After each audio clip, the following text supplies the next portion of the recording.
How to request language in Sakura AI. Today, I will show you how to request a new language in Sakura AI. First, open the Sakura AI app and go to your profile.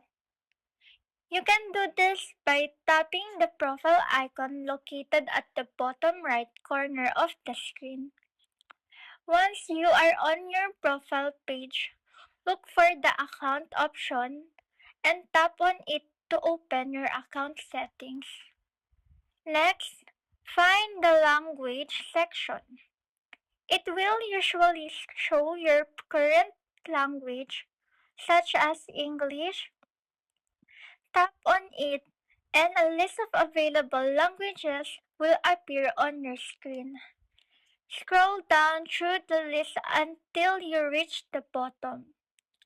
There, you will see an option called Request Language. Tap on this option to proceed. After tapping Request Language, you will be asked to enter the language you want to request. Type the name of your preferred language clearly.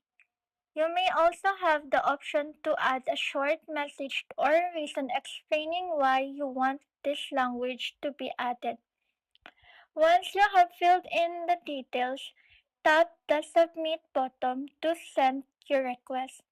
Please note that the language will not be available immediately.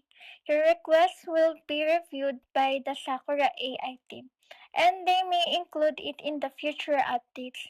And that's it. You have successfully requested a new language in Sakura AI.